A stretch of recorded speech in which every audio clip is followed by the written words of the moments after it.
Pranam Acharya Ji. I'm the father of a high school daughter.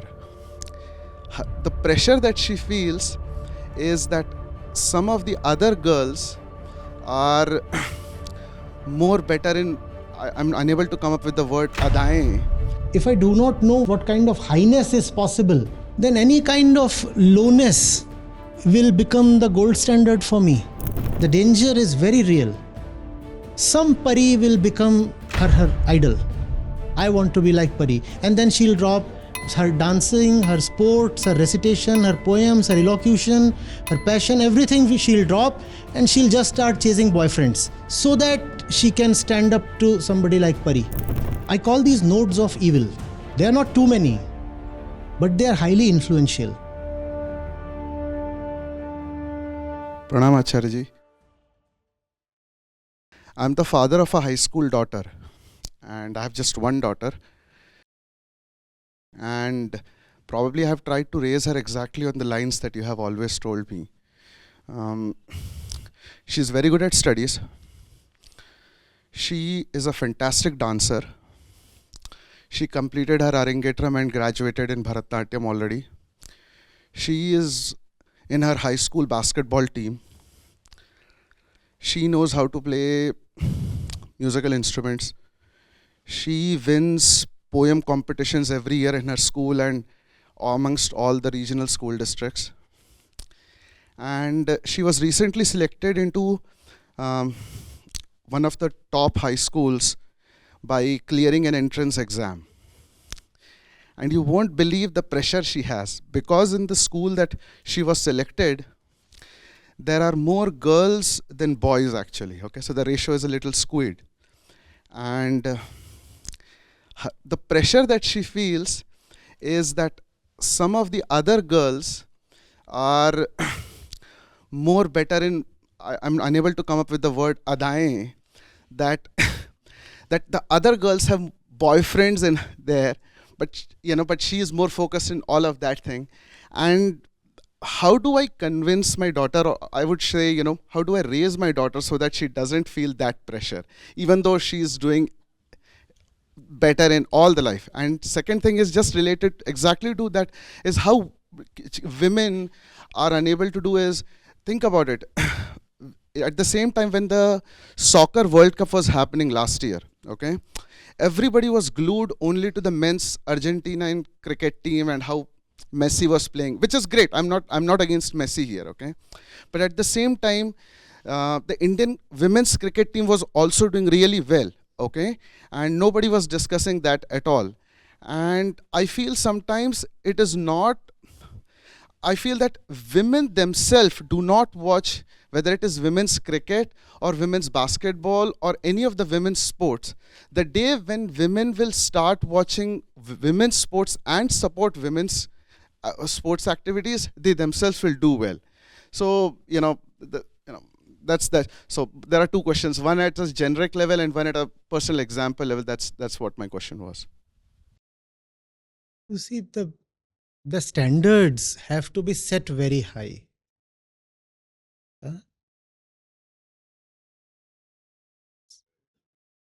It's like when you exercise with 15 kg weights. After that, the 5 kg ones just stop mattering because the standards have been raised. Similarly, she has to be introduced to women who really are worthy of being remembered. And then her internal standards will rise to a point where she'll stop caring for the stylos and the hipsters. Otherwise, if she feels that these are the only ones available in her world to compare herself against, obviously she'll feel left behind or disadvantaged.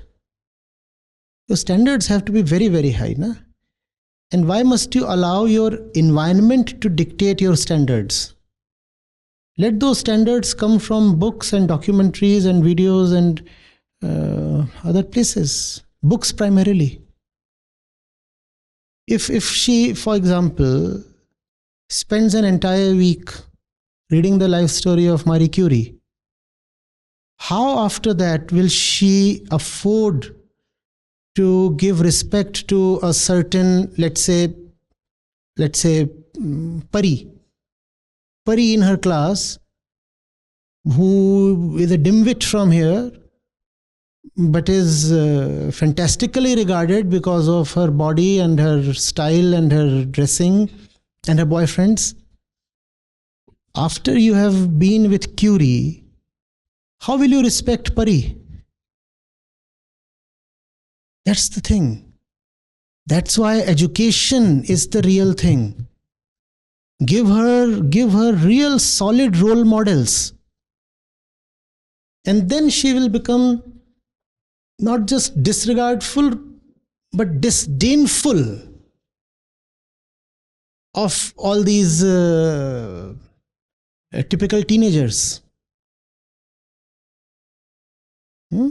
That's what. If I do not know what kind of highness is possible, then any kind of lowness will become the gold standard for me.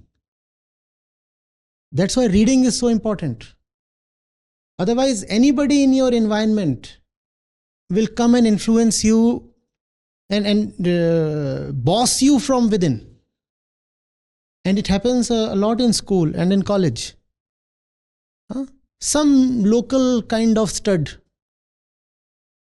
just becomes the dominant hero. And who is he? Worthless chap. But he can take away a very large chunk of your mind and life. We all know of these people from our college days, don't we? Some random worthless fellow, but he dominates the scene in the school, in the college, in the university, and he dominates it so much that he can influence a lot of his batchmates to take wrong kinds of decisions. Inductive effect, no? One wrong role model, one very wrong kind of, very mediocre but powerful. Mediocre but powerful and attractive and glitzy. And this fellow becomes the impression creator, the goal setter, and he induces a lot of batchmates into the wrong kind of attitudes, lifestyle, and ultimately wrong life decisions. And that can be taken care of very easily. Just give your daughter the right role models. Right role models. Give her great books. See what her preferred mode of assimilation is. If it's visual, take her to the right documentaries, the right movies. See how she likes to absorb information and give that to her.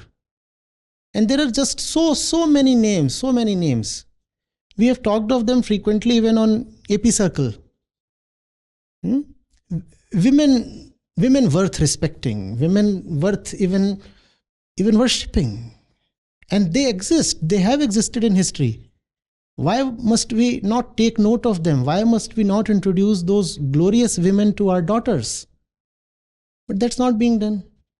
Mainstream education is not doing that. All right, let fathers and mothers do that. Otherwise, the danger is very real. Some Pari will become her idol.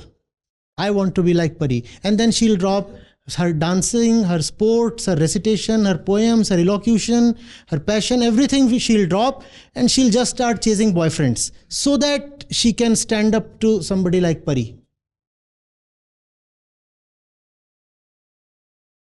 I call these nodes of evil. They are not too many, but they are highly influential. They set the bar. They have to be fought against. And they can be very young. Typically, we don't want to associate the word evil with a teenager. But the reality is, yes, even teenagers can be evil. A 15-year-old can be evil. That does not mean that the 15-year-old has to be killed. That means that he has to be corrected.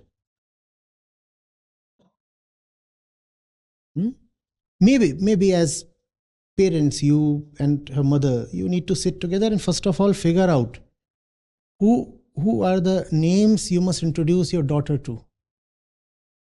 Right? Is she reading something from Sarojini Naidu? If she's interested in Hindi, has she been brought to Mahashweta Devi or Mahadevi Verma? The names are comparatively fewer when it comes to women. Fewer, but they still exist, don't they? For 10 male poets, you will have 4 female poets as well, and 4 is sufficient. You introduce her to these 4. You have freedom fighters, you have scientists, you have politicians, you have sports persons. In all walks of human activity, you do have women role models, and young girls must be introduced to them. Otherwise, they will simply chase boyfriends just as boys chase girlfriends, and they'll dress up and try to act adult and get into all kinds of nonsense.